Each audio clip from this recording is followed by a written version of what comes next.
Hello, everyone. Can you hear me okay? We're going to go ahead and get started with JC Porter. JC, go ahead and take it away.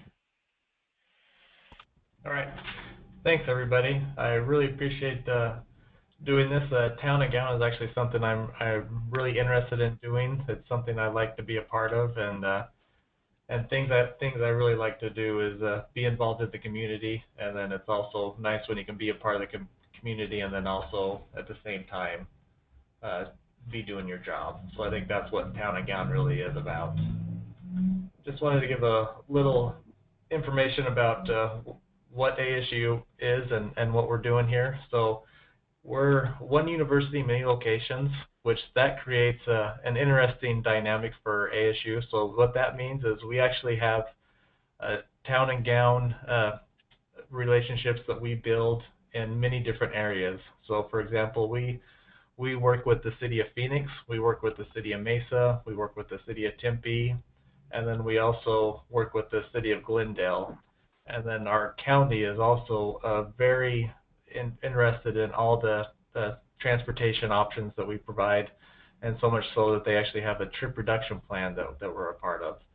So with this one university, many locations, we're really busy building these Town and Gown relationships, just not with one city, but with multiple cities, which makes it really interesting having to deal with 4 different mayors and all the other things that go along with working with municipalities in different cities.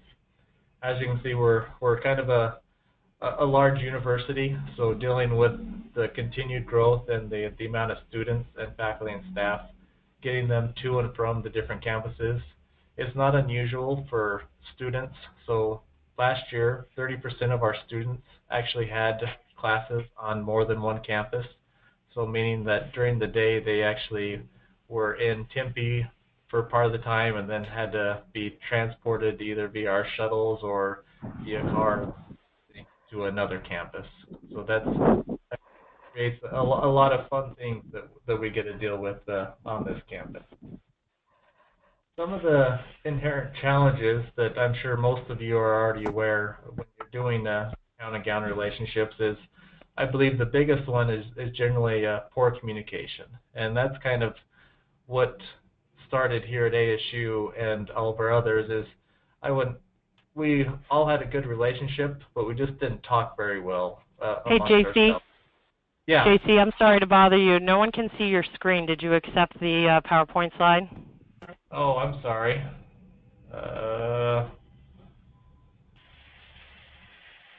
I'm not seeing accept. I'm sorry. Does it show screen? It's showing, yeah, you just have to, it was a pop-up message to show your screen. There you go.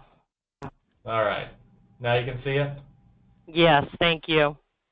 All right, let me go backwards because I apologize.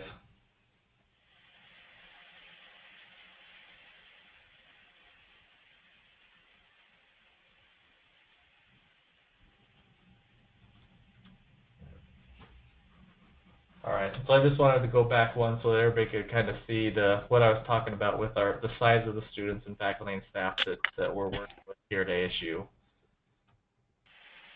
Again, I apologize for the inconvenience. Computer skills is not something I'm very good at. So again, moving forward with what some challenges are that we faced is, again, the poor communication, or just not realizing that we need to communicate with one another. And then the boundaries.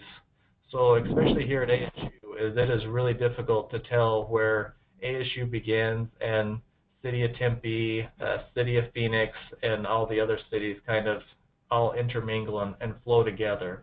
So having our patrons, which is anybody visiting the city or visiting ASU, it's hard for them to tell whether or not they're on ASU property or the city property. And at the same time, it really doesn't matter to them where they're at. They just know, hey, this is where I want to go, and this is an area where I'm finding myself parked, or where I'm riding my bike, or I'm riding the bus, or I'm getting off the light rail.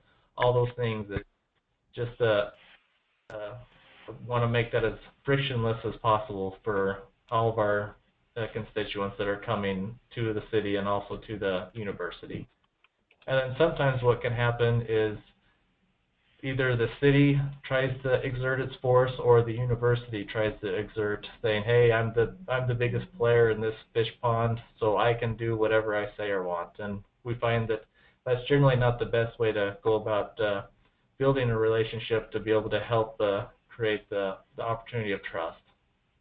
And then something else that a lot of universities and cities run into is city code requirements versus the private property. So here at ASU, we we don't necessarily have to abide by the city code. We try to abide by the city code as much as possible, but I think that helps build that trust that, hey, we want to do what's right by the city, and that's also what's right by the university. Some opportunities we found to collaborate with the university and with the city is through technology. So, for example, for our parking technology, we've been able to use the same systems that the city of Tempe utilizes and also as ASU utilizes. We also have the similar payment options. So what that means is that they're able to use the same provider to do pay by phone. Also, we have the same machines, so that they're able to pay at the same types of machines, whether they're paying at ASU or whether they're paying for the city. It makes no difference to the end user, but it really does help create that seamless visit for the customers and also for the visitors to the city. And we also find that, and I'll show in the future, signage, so helping it be easy for everybody to be able to find and locate. So I'm a numbers guy. So here's what happened when ASU and the city of Tempe began using the same provider for helping people to be able to park.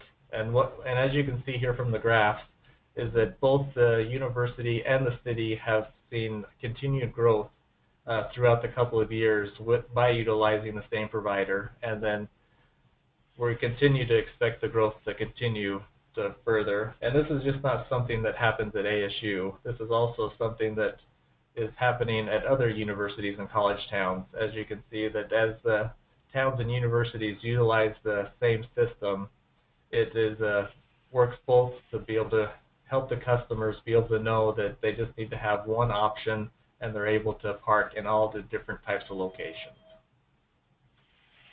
And then here's back to the signage. Again, trying to create the less amount of friction for our customers, which are students, faculty, and staff, and then also for the helping to help the city to be able to help get people to come to the restaurants and to the stores and those types of things, is creating a similar signage package. So as you can see, they're a little bit different. The city of Tempe has their own color scheme and that type of thing, and then we have our color scheme.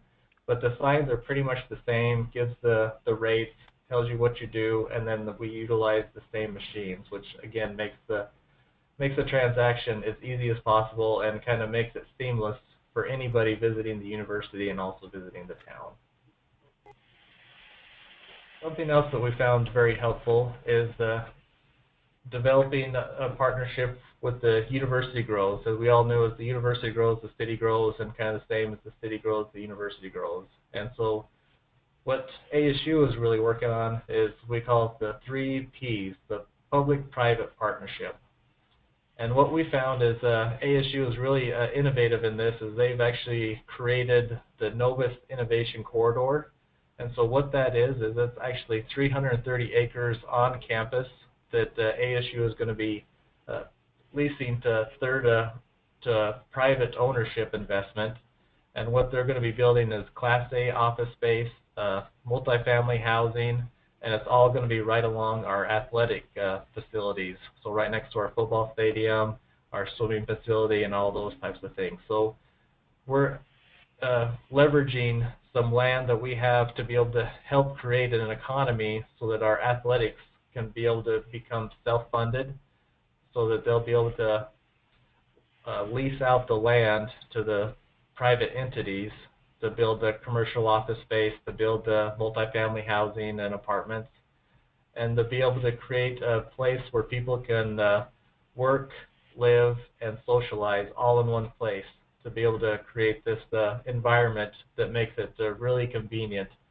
And the city of Tempe actually really likes this too, as there helps the growth of the city of Tempe, helps bring in new jobs and helps bring in other areas. Something else that they're also on the other side of campus that ASU is building is a senior living facility that's going to be 22 stories high, plus a hotel conference center that's also going to be on campus. So with this growth becomes a lot of I don't want to say headaches, but some opportunities for the municipality, the city of Tempe, and for ASU to work together. And these are some of the areas that we're really find working together well in. And again, it all goes back to communication. And construction with growth is something that happens quite extensively. This is a screenshot of just the summer construction that's just happening on campus. This isn't including the construction that's happening for the streetcar that's going right around campus, or the 22-story high-rise building that's going up right next to the campus on the university, or the two multi-family housing developments that gone up just a quarter mile from campus. So as you can imagine, with all this construction right near campus, we really have to work together to be able to communicate what's going on. And again, with this construction also creates more traffic and traffic issues, which we're working to help consolidate and eliminate. Something that's really been helpful is we actually have a monthly coordination meeting. So we have people from ASU, so we have the planners, we have parking and transit, we have the architect's office, and we have facilities that meet once a month with the city of Tempe counterparts, so that they can tell us, hey, this is what construction and what things are going on with the city, and we can let them know what is going on with the ASU, so that we can kind of, if two constructions are going right next to a busy street, we can say, hey, maybe we push this one other back a little bit so that we can ensure in and out is good, and just working together to help us has really helped alleviated some major headaches that could happen if we weren't communicating very well. Something else that's kind of near and dear to my heart is biking. So when I first got to ASU, City of Tempe was doing a really good job on making bike routes. And the first thing I got here, they said, oh yeah, we've got these really great bike routes, but when we get to the Tempe campus center, it's almost like a big black hole. We hear there's a walk-only zone, but we really don't know what it is or what it looks like, and we don't know how to get our people who are using our bike routes to go through ASU campus without going through the walk-only zones. So what we did, we worked very closely with the city of Tempe to ensure that the bike routes, when they connected with the ASU bike areas, we marked them really well with these signs. We call them shared use paths, which is, as you can see on the left, is a ground graphic that just, we don't have the infrastructure to put in bike lanes on our malls. So what we did is created these ground graphics, as most of our students are looking down the ground either at their phone or riding their bikes and those types of things, to help guide people who are students getting around campus, but also to help visitors who are using the paths that go around Tempe to get through ASU, so that they can get through ASU through the walk-only zone and in and around the walk-only zone without disrupting the pedestrians as they go through. Something else we were able to work really closely with is we introduced the bike boxes on the city streets, on the streets that are owned by ASU. And working with the City of Tempe actually offered up to put the no right-hand turn on red signs on all the stoplights that were the City of Tempe stoplights. And these have become such a great success that now the City of Tempe is starting to mirror all of our bike boxes. So it's really great to see the City of Tempe and ASU kind of pushing each other to become more bicycle friendly and pedestrian friendly, and trying these new things and seeing that they can work, and then working together to ensure they can.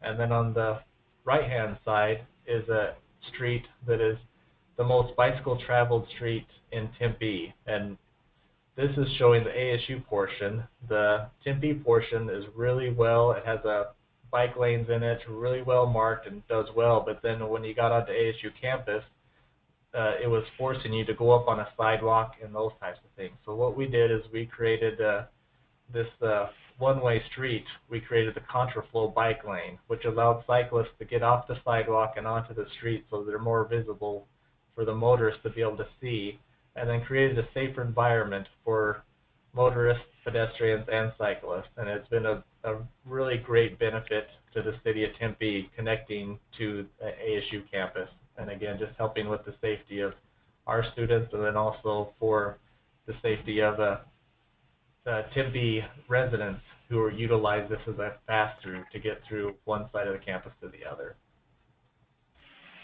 We also worked really closely with the city of Tempe to start a bike share program.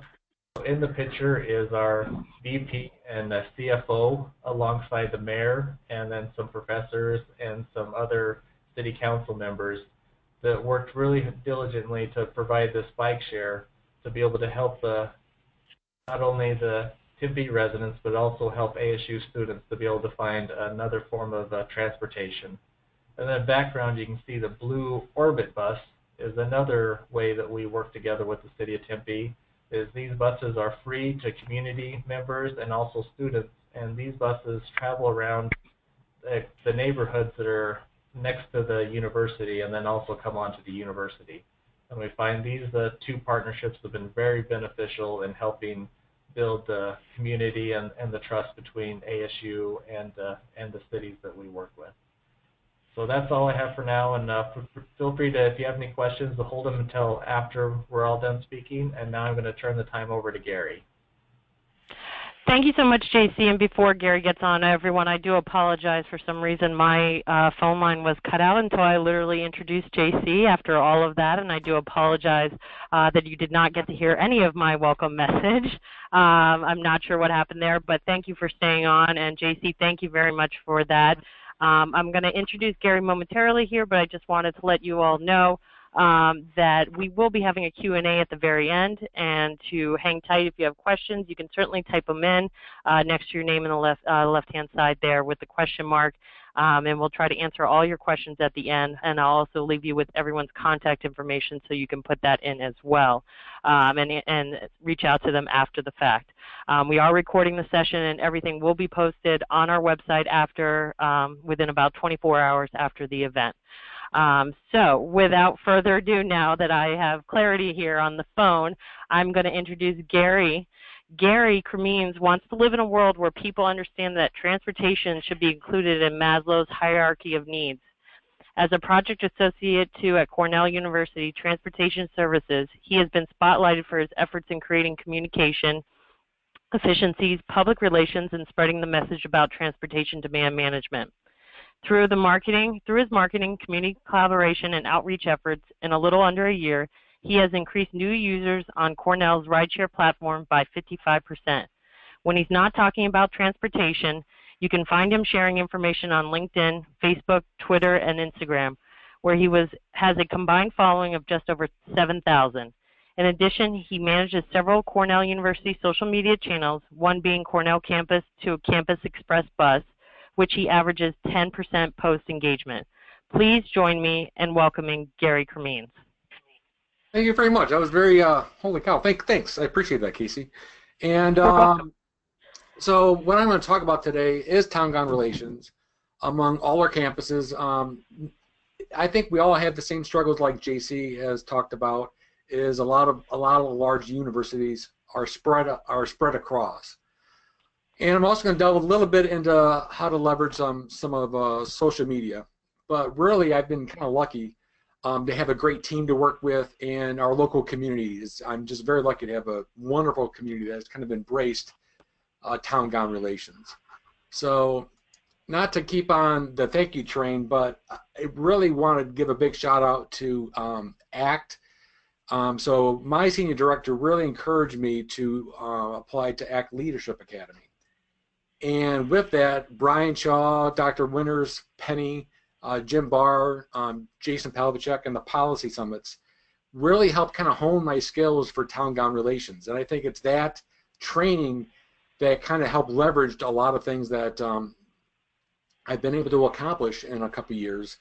With that are my colleagues, the management team at Cornell. We have great collaboration, and I call my transportation teammates. So it's not just me; it's our department as a whole that really kind of chips in to spread the word of TDM. I could talk about transportation all day long, but I try to keep it simple, and I try not to greenwash people. So I really try to focus on the economics of things. So where you have a surface level space that's 5 to 8,000, like 5 to 8K for a surface level space, or a cookie cutter garage space could be 15 to 20K per space. People start to find that very interesting. Then you talk about, like, we had a parking structure here on campus.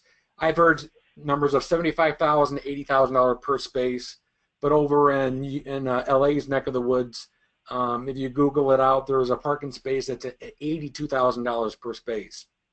That is, when you start talking about how the high cost of free parking, as Donald Shoup has talked about. It's a book you should probably buy. Not that I'm going to make any money on it, but it's a great book to buy to really talk the economics of parking and how that relates to TDM.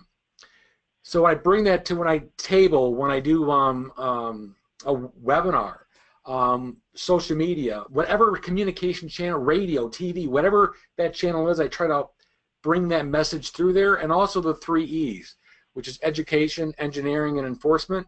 I can't always control all 3 of those items, but I bring that up because I think that's where you can start to make some behavior change. And what we've talked a little bit here on campus is the quadruple bottom line. So we've heard about people, profit, and planet. Well, we talk a little bit about purpose as well. And that could be a whole webinar in of itself. So next, what I'm going to talk about, as you see, a recurring theme here is about building sincere relationships. And so I'm not always good at this, and I think a lot of people that are in this webinar or people that are on my team are the same way. Could be sometimes sometimes you just want to get stuff done, so you do it alone. And long term, if you want longevity, in my opinion, you want stuff to really continue beyond you. You need to do it together. You need to have that collaboration. So, and this is where JC was kind of talking about earlier. There is this weird. This works for me and may not work for you, but there's a kind of a personal, professional kind of mingling that happens because I'm a big proponent of active transportation. So I went to, there's a national day called First Day Hike that's across the country, and I don't know, this is before I was even doing TDM for Cornell Transportation. I was doing appeals. I said, hey, New York State Parks, do you mind if I help you promote this event? They're like, yeah, why not? So we started off with like 6 people, then 20 people, and this past year we had just under a count of 700, but we estimate about 1,000 people attended on January 1st, our first day hike, and that's evolved to an educational hike we do monthly. So what does that have to do with Cornell Transportation? Well, now New York State Parks have partnered with us with different events. We have something called a Run or Walk to Work Day. And then, of course, there's a Bike to / Walk to School Day. They've partnered with those active transportation events. So it's been a great collaboration. Hey, Gary. Yeah. Sorry to interrupt, but I've had a couple people come on. They just want to know the name of the book that you mentioned at the very beginning again, if you don't mind repeating it. Yeah, The High Cost of Free Parking by Donald Shoup. So I would strongly encourage anybody who's interested in TDM. He's on LinkedIn. He's a great person to follow, and he's always being quoted in an article. But The High Cost of Free Parking. Would you agree with that, Penny? I see that you're unmuted here, but that's a great book to buy. Yes, sure. So where the heck is Cornell? So Cornell is kind of all over. Have interest in 731 different areas across the world. They're in 24 states and 4 countries. But where I kind of concentrate on is in Ithaca, New York, in New York City for our campus-to-campus service, and I would Google out Cornell Tech. We're opening up our school this fall, and it's from a sustainability aspect. You want to see a pretty cool campus, I would Google that out. There's also we're in Geneva, New York, so there's some opportunities there that we have not even looked at yet. And then there's DC. So one thing that we've been able to, it's been a great tool. We have a federal liaison, and and just like many other universities, you have community relations. So this is one thing I failed to realize. So when Jason Pavlicek from ACT was setting up some meet greet, so every member of Congress or state senator usually has a transportation liaison or an education liaison or a healthcare liaison. So Jason was setting up meet greets for me to talk a little bit about what we're doing in Tompkins County, which is where Ithaca's campus is and what's going on at Cornell. And then I found out a little bit more that we have a federal liaison. And so in talking to our federal department, they're like super excited. And then I talked to our community relations department. Because they want that town gown, but they're not experienced. You know, there's NIH funding. There's a variety of different things that they're not experts on everything. So they love that additional piece of labor that helps them with that town gown message. Because part of our purpose, we're a land grant institution, is to be collaborative and engaging with people across the world. So how that's kind of brought us from Cornell Transportation and is we try to keep our mission to be the sustainable movement of people and packages across the world. And as you see here, we have a lot of different teams that help us make that happen. So I really want to talk, it's not just me doing town gown, it's a collaboration of our entire department that really helps to make stuff happen. This right here is really a pilot program that was put together by by us here at Cornell Transportation and Way to Go out of Tompkins County. And I thought it was going to be great. It was a series of TDM events. I thought telecommuting was going to be a home run. Like, we have a policy here at Cornell. This is going to be easy. And I saw the challenges that people face in trying to make behavior change. So it was a great pilot that we launched in 2015. At the end, what we had was on both sides of the aisle, both Republican and Democrats came to this town gown meeting. And here you see congressional awards were given out and other awards were given out. We had our keynote speaker was our local mayor talking about the 3 E's. And that night was a February night. And some people here in the Northeast know it can get cold, and it can get cold here in Ithaca. And we had standing room only, and there was 0 degrees that night when we were handing out the awards. And there was a variety of awards that we were handing out. And how that idea even came about was, once again, benchmarking. I looked at what Maureen and Rob have done with over in the King of Prussia area and their group, and giving out awards to people, and how that can really help encourage and leverage your communication. Other things that you can take advantage of, in my opinion, is there's something that's a local festival we have here. It costs us $20 to have a table. All the roads are closed, and we just had a table event. And I'm not going to, so it'll be available, as Casey said, online. I won't play the video for you, but I did a short wayfinding with video. Say, hey, come check out us. Oh, we're over near DeWitt Park. Here's how to get there. Then I did shout outs for other sustainability people that were, not people, but organizations that were up and around near where we were at. And I did a Facebook Live. We reached just under 7,000 people, and 1,200 people came. And that was about a 17% engagement. And how they found us was actually through social media. So it was a nice way to get other additional people to our table. But that's a whole other presentation we can do in of itself. And the other item is there's a lot of things that universities do that not everyone knows about. Like us at Cornell Campus to Campus, um, we've given out through the Finger Lakes Cancer Research Center over 5,000 rides for people when they're for people or their partner to get second opinions from that say they're in the Finger Lakes region, which is where Ithaca is at, to New York City, either to Sloan Kettering or Wow Medical. That's a lot of rides. But it's hard to toot your own horn. So we work with media relations and other people from the community, so people know that we are giving back to the community. And once again, it's not always looking for ROI. So you see some snapshots here. I didn't get these are different relationships and different things I've tried to build. I've not always had a return on investment. One is you see the woman down at the bottom who's smiling with me with the little selfie. That's us working with the Roadrunners Club of America, where we started a run/walk day. We started off with 4 people in 2013, and this past year we had 360. That falls to the third Friday of every September.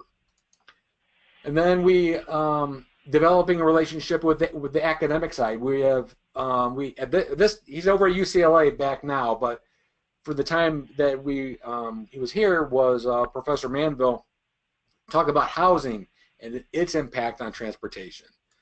And not everyone knows how the federal funds work and what a TMA is, what an NPO is. So we did a community outreach kind of push to so people know how their federal dollars are being spent. Then I was told that so there was something called the Green Garage Certification, and the Green Building Council. So we were the first university to have a green garage. So my directive for my boss was, go make that exciting. I'm like, holy cow, how can I make a parking garage exciting?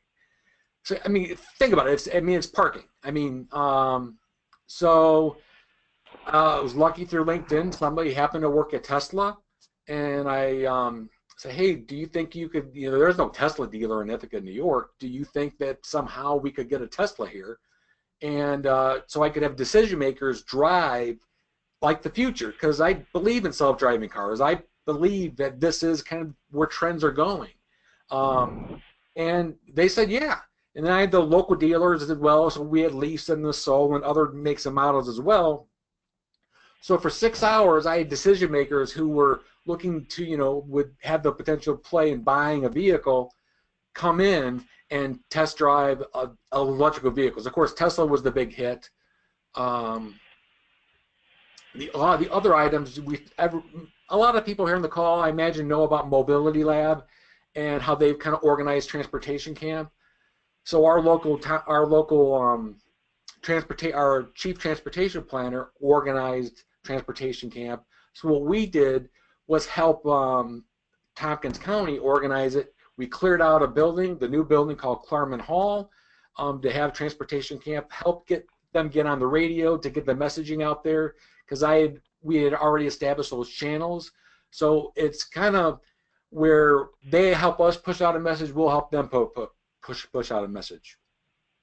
The same thing with the collaborative efforts from our local metropolitan planning organization, which is an NPO, help us form what we have our Finger Lakes Rideshare Coalition, which is on the ZimRide platform. Then you talk about internal types of items. So there's a shared governance that happens here on campus, as it happens on a lot of campuses. There's also a pretty cool student organization called Big Red Bikes.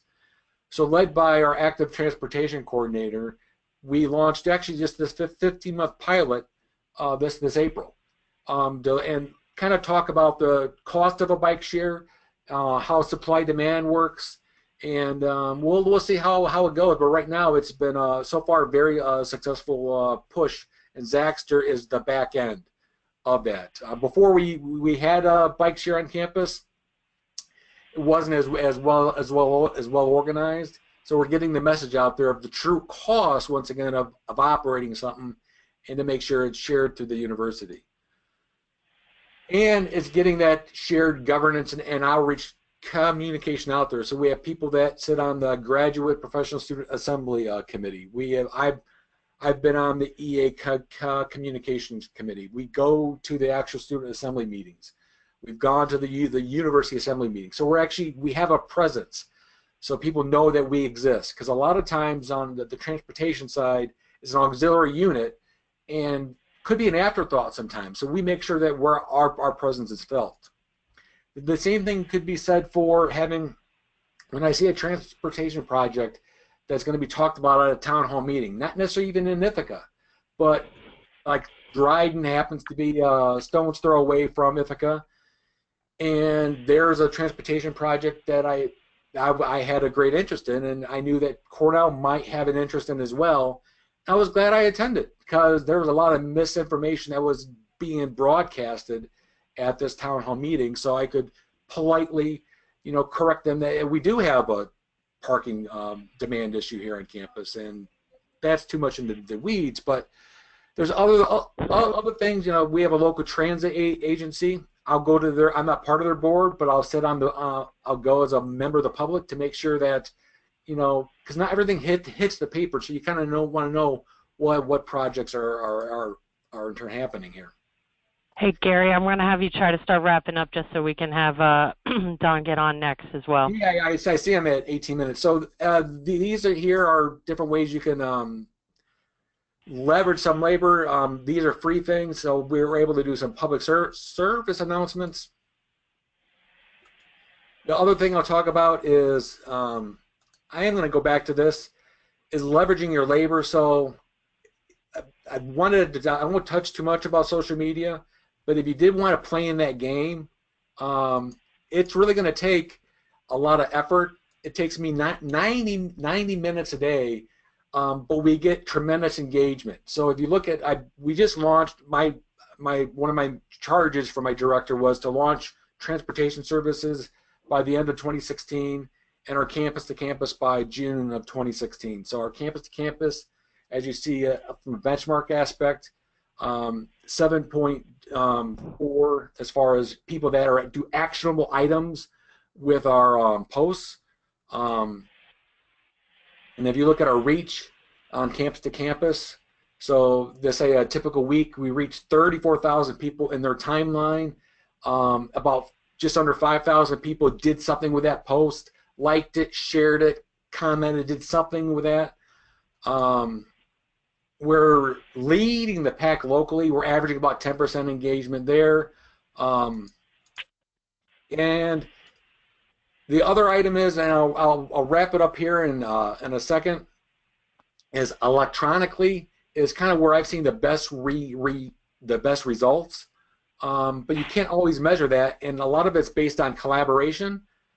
So this is so Bike to Work Day, we had 13 stations across Tompkins County, great town gown event. But also locally, we had great collaboration with the vet school, with it was probably 7 different organizations for one stop, and they had this station. It was awesome. It was really great. But it was, once again, great collaboration. And the other thing I would like to charge people with who are in charge of organizational charts, as the baby boomers are retiring, and as transportation and TDM starts to catch up with technology, to really rethink how your org charts are structured. And with that, I'll hand it back on over to Casey, and I'll be more than happy to answer questions at the end, and my email and everything will be available to people afterwards. So I'll hand it back off to you here, Casey. Thank you. And Gary, I apologize for cutting you off short. We will have all his information up after the fact, and if you have a question, you can certainly email him after. I'm going to go ahead and introduce Don now, and for those of you, please, we'll extend over if need be 3 o'clock, so feel free to have your questions on hand for after, or if you want to email someone after the fact. Don Bryson is next, and Don is a principal in VHB's Raleigh office, where he leads a multidisciplinary team helping clients develop and implement a wide variety of multimodal transportation solutions. Don especially enjoys fostering partnerships between universities and neighboring communities by identifying win-win opportunities to integrate transportation plans, programs, and projects. He uses this experience in teaching the transportation module for the International Town Gown Association certification in town gown relations. Don first dealt with town-gown transportation issues over 20 years ago while managing transportation planning and engineering for Greensboro, North Carolina, a city of 250,000 with 50,000 students enrolled in 7 very different institutions of higher education.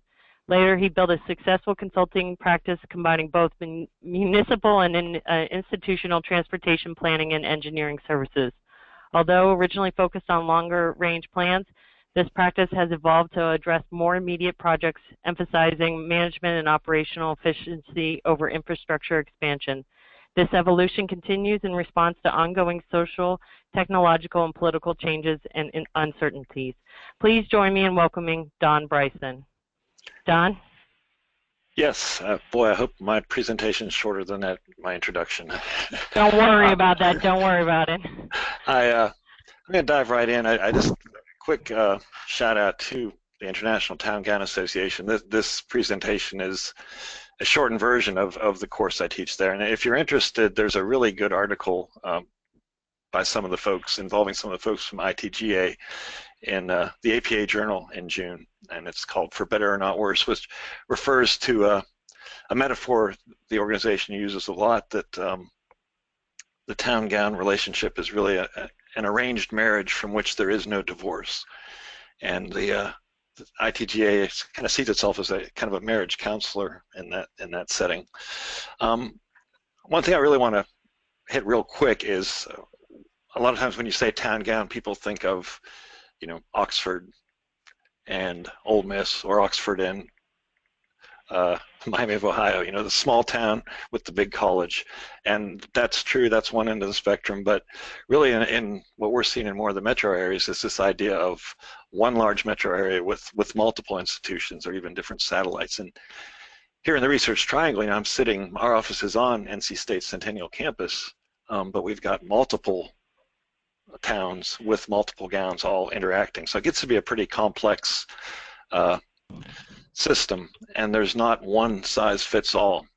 The other thing that the ITGA focuses a lot on are these town gown service models.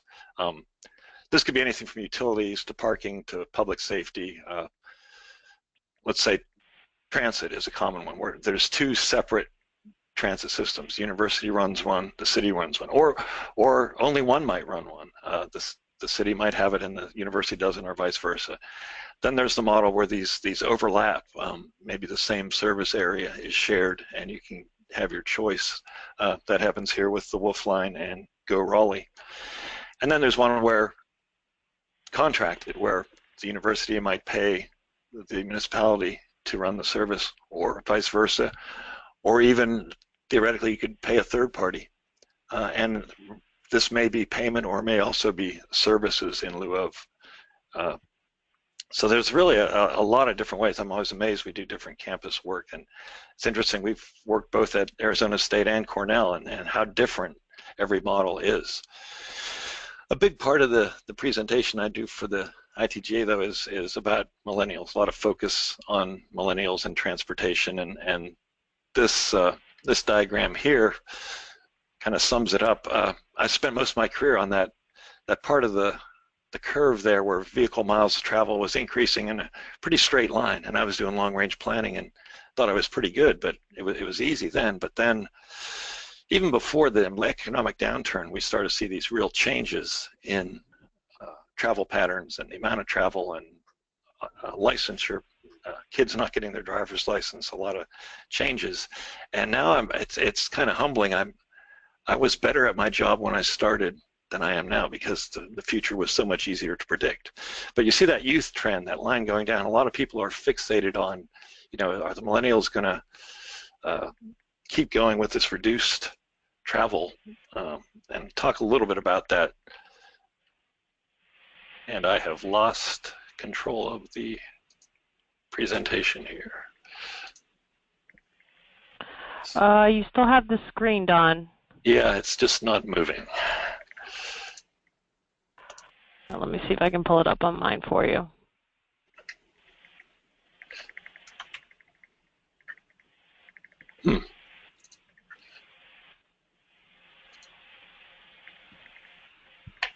Okay, we're back. You got it? Okay. Yeah, I have a lot of these references in here. This is from public information, Oh, I PIRG. don't have you here. Can we see your screen here? It should say Wisconsin's. Okay, there we go. There you go. Right. Okay. And this is a survey of Wisconsin. They were concerned about, they have good schools there, they're attracting students, but they weren't staying. So how do we avoid the brain drain? And they looked in depth at transportation and found, at least in the surveys, that the students, young people they were trying to attract as employees, wanted transportation options. They wanted to reduce costs associated with having a car, and that they ideally would be very likely to use public transportation. Probably the scariest question is this one here. When you're traveling, how important is it to engage in other activities, which included texting, surfing the web, checking email? Hopefully this is happening not while you're driving, but we've done some research here using students on distracted pedestrians, and when distracted pedestrians and distracted drivers meet, it's never a good outcome. And I think that's the best hope is for self-driving cars to try to deal with that. But it does show this this TCRP research goes in a similar vein of how important technology is in making transportation decisions, and how millennials rely on it, different apps and things to make their travel decisions. And a big thing I'm going to come back to is the idea that they want to, the mode or the trip they choose on any given day is based on what they want to do that day. There might be a day they want to drive, there might be a day they want to take their bike. Here in Durham, and I think Memphis is also one of the pilots, Transloc, which is a firm that does live bus tracking to see where your next bus is coming and which bus to take. And Uber and Go Durham have combined to put everything in one package where you just look at a trip from point A to point B at a certain time, and they combine which transit route with the Uber ride and make it a seamless one-step process, all paid for and in one. And the other thing about that is they're collecting a lot of data while they're doing that to see where demand is and optimizing their system through that. So it's a little scary in a way about, if your concerns are privacy, but it also is a great source of information. At NC State, they were able to use that to optimize their routes based on the data that Transloc was getting on when people were asking for buses and even getting down to what the trip type is. So this does seem to be having an effect. You see it in the headlines, development happening, rethinking these things to court employees and people talking about not having the burden of a car. Where I grew up, a car was freedom. Now it's seen as a burden. There are just some summaries about the millennial viewpoint taken from these. But the thing I really want to hit is this, the bottom one there, the situational mode choice, to have this balanced attitude where you pick the mode you need at that time. You don't invest in the biggest car you'll ever need. You do the minimum and then do a short-term rental if you need something bigger for the weekend. People talked already a lot about the parking technology. I was having trouble keeping up with all the different technologies and ever evolving, but I think it's going to be simpler because I think it's all going to basically come down to the phone. You will put in your smartphone where you want to go. It might ask you, do you want to park at the closest space, the cheapest space, the covered space, get you there, pay for it, let you know when you're expired. The technology is really, really something. And the sensors, this is the one that shows the in-pavement sensors, but it can be done optically with machine vision as well. And things like this are even being used for major events, sporting events, where you get your parking space online. The traffic control folks can see where the demand is coming from, and they could actually route you in a way that reduces congestion, or sell the parking spaces in a way that minimizes conflict. The other thing we're starting to see is, and I'm wondering, will the pickup drop-off issue, whether it's Uber or a self-driving car, will that start to replace parking? We're seeing a lot of demand for curb space for people to drop off and pick up riders. we're not really designing that way, which is why I say parking has never really been looked at in long-range planning. It's we do all the planning and then we figure out where to put the parking space. I think that's really got to invert. We've got to start thinking more long-term about parking, because there's so much we can do with parking policy to change behavior. That's really the big knob to turn for mode choice. And again, I want to stress this active management, having this data, using it in real time, but not just having the data, having the knowledge and then communicating that, and also being able to adapt to change. One other thing I wanted to hit is the funding issue. We're seeing here in North Carolina, and I'm sure you are across the nation, the real shortages in funding, backlogs in maintenance.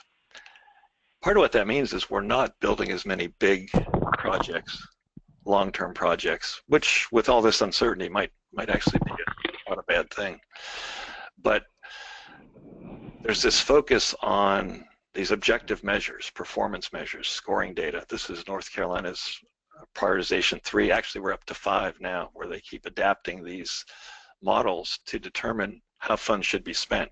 And it's really, really important for local areas to understand how these formulas work if you want to get your projects paid for. Greensboro was a real example. This bridge here has been a problem for a long time. It's narrow, traffic problems, pedestrian and bike safety. The railroad also wanted to improve it, but every time you put it in as a railroad project, it didn't score very well. It didn't do too well. The same with bike ped safety. But then when the city realized their new hybrid buses couldn't fit under that, and we're going to have to be rerouted, and they got together and combined all these into one project that looked at pedestrian safety, looked at the transit issue, looked at the rail issue, and suddenly what had been a very poor performing project leapt up very high. So that's just one example of how important it is to understand, these funding constraints. Probably won't have a whole lot of time to go through this, but I wanted to hit some high points about some things Greensboro has done. It's a real, people don't think of Greensboro as a university town, but there are, as I said, 7 institutions of higher learning with multiple campuses. And now the latest is this Union Square, a downtown satellite that's focused more on high-tech nursing, healthcare, but it combines Guilford Technical Community College, NCA&T, UNC Greensboro, the city, and the Cone Memorial Hospital, all in one location. And that starts to have some really different transportation issues. A while back, we were working at UNC Greensboro on their transportation plan, and about 4 years later, this article came out about how they had avoided, and have still avoided to this day, building the $13 million deck, and students saying things at Greensboro, which is not a really major urban area, who needs a car, even though enrollment was growing. And I want to talk a little bit about how that happened, but really the seeds were laid well before 2005 and 6. Back in 1999, a major arterial that the state had been planning on widening right through the campus was probably the first example of a road diet that I'm aware of, where they went in and actually narrowed it, put pedestrian and bike amenities and transit. That laid the groundwork for what was able to come later when we were doing this master plan. And we're able to coordinate the city's bike ped plan update with what the school was doing and get some great connections that made both systems work better. The other piece, Greensboro was really on the ball with looking at this, what was it really going to cost to do this parking deck, a $13 million deck, but because they were putting it on 200 space parking lot, they were only getting 500 spaces, $26,000 per space actually gained. Looking at the debt service for that, over $1 million a year, so that's ending up $2,000 or more per space, but they also wanted to cover the debt ratio, so it came out it was costing them $2,600 per space. They were charging less than $500. So you can see that's just not sustainable economically or environmentally. So they, the city and the universities went together and got a CMAQ grant and looked at this HEAT, Higher Education Area Transit System, where students could get passes to ride not just the HEAT system, but the whole GTA system. And it focused on getting kids downtown, getting kids between campuses, and serving the residences. Over time, it became clear that what really worked was serving the residences and a little bit of the downtown. And it's really interesting to see over the years how this ridership grew with different schools coming and going depending on their needs, if this really met their needs or not. But it was obviously very successful, and not just for the student ridership, it also started to serve non-student riders. But it's interesting to see how that changed as the routes evolved. When it served more downtown, we got more non-student riders. When it focused on picking kids up at apartments and residences, it wasn't as appealing to the general public. And the city did a really good job. Other apartment complexes would come online and say, hey, run heat service out to us. And they said, no, we can't do that efficiently. If you want to be on the heat line, you build on the line. But another interesting thing happened. The school built this Spartan Village, and this is covered in the article I referred to earlier, which is housing, rec center, some new parking, really helped revitalize this kind of barren corridor in town. But that also moved a lot of students from the heat line to this area here, where it was very easy to walk and bike. So they had a shift in mode because of this land use change that has really changed the environment for the heat service. And this is what ended up happening dealing with the underpass, a really, really gorgeous, this is open now, underpass through the railroads that works very well. So try to wind it up here. The bottom line for the school was they were spending $600,000 a year, and this was through student fees, for the heat system versus $1 million a year was what it was going to cost them for the parking deck. And they didn't want to be too onerous. They wanted to let students make the choices that fit their needs. So they left it pretty open. They used more carrots than sticks. But the bottom line, when it cost over $8,000 a year to own and operate a car, this effectively lowered the cost of attending their school. If you could have a full experience without a car. The monitoring is very important, the educational aspect. As far as the city, they got this new steady revenue source, increased ridership and marketing, and it started to train new users. People who wouldn't otherwise have used transit started to use it. It reduced traffic, lowered parking demand, and there's a bit of I think an incubator effect where the campus, these ideas spread into the general community. So winding up, I think that the takeaways here are less and less with the younger generation, and even as people get older, my age, getting towards retirement, car does not necessarily mean freedom. We want more flexible options. Affordability is a big deal. I think there's going to be a lot of interest in the downtown satellite campuses, community colleges. Funding is going to be a big issue. The technologies, parking. One thing I really want to hit is the town and gown parking policies, the fines for violations and the parking fees have to be compatible. Otherwise, you'll have weird things happening where students will intentionally park in a residence because they know the fine is going to be cheap or enforcement is poor. You get these kind of perverse incentives happening. So you really have to work carefully together to be consistent to get what you want. And I think the campuses are little laboratories where you can try things out that maybe the city couldn't do, but when people see it working on campus, they ask, well, why can't I have it here? The rest is just a bunch of references if you want to do a deep dive, and that's kind of all I have. Well, thank you very much, Don. That was wonderful, great presentation, and thank you everyone for staying online and going over here a little bit. We do have a few questions. If anyone does have a question to the left of your name there, if you could please enter that in and hit submit.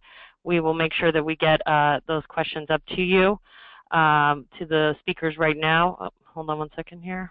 Get them here. Okay.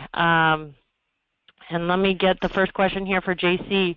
JC, when did you install contraflow bike lane? And do you have any volume or accident data for that area? We installed it 2 years ago. And as far as the volume data, we do have that. And then accident data is, we don't really have that because so many of them go unreported. But the volume data we've been collecting through a nonprofit group for, I believe, the past 10 years. Okay. That's great. Thank you. Don, can you speak to a behavior change challenge and how you overcame that obstacle? Behavior change. Well,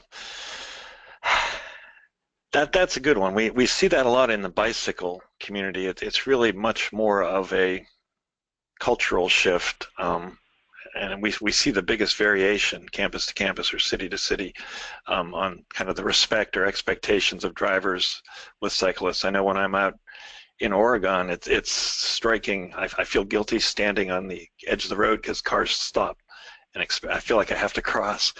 You don't quite get that in North Carolina. And I'm not sure exactly how it works, except I just think a lot about recycling, that when I grew up, nobody recycled, and now it's kind of a given. So that kind of approach of education and almost where it's a status thing to be, environmentally conscious or to be a cyclist, we're starting to see some of that. The other way is just in the pocketbook. When you start laying out the numbers, what things really cost, so many of these costs are hidden, that can really have a big impact. Okay, and Gary, this one's for you. What was a major challenge when you participated in the commute challenge or in your outreach efforts, and how did you resolve it? Well, that's a great question. So, and it's still trying to be resolved, and it's working with human resources. So one of the biggest obstacles that I thought would be a no-brainer was we had a workshop for supervisors that was, they call it remote work, but it's telecommuting. And so how to ask your supervisor, and then from a supervisor aspect, how that works. Then we worked with information technologies, so Cornell Information Technologies, did a webinar / live presentation on different tools that the town can use if you're an employer. So this was a town gown event, and what tools are available to Cornell employees and or students. And I thought that would be a home run, and it has not been. And it's still something we're working on, because I believe that's where the shift is going. Where there was an article that was released 3-4 years ago, the decline of the ride share versus the remote work and telecommuting. So from a TDM aspect, that's kind of where I want to put my effort. So I think that's from a behavior aspect, that's big. And I think what Don said is kind of huge as well. I'm lucky to have a wife that indulged me in a 3-week vacation on the West Coast. I went to 20 different cities in 21 days and visit a lot of different West Coast universities, and it is a different mode on the West Coast versus the East Coast. So that behavior thing, I think, is going to take some time on the East Coast versus the West Coast. So that's answering the question, but also wanted to tag on to Don. I think that behavior thing is going to take time on the East Coast. Okay, does anyone have any other questions for the speakers? Again, we will be posting all of their slides and information on our website after the fact, as well as, we have their information if any of you want to reach out to them after the fact. Please let us know. And thank you for your patience again at the beginning. We hope you enjoyed the webinar, and please let me know if you have any questions or concerns. Thank you all for joining us today on the webinar. And thank you, our speakers. Bye-bye. Thank you. All right, thanks.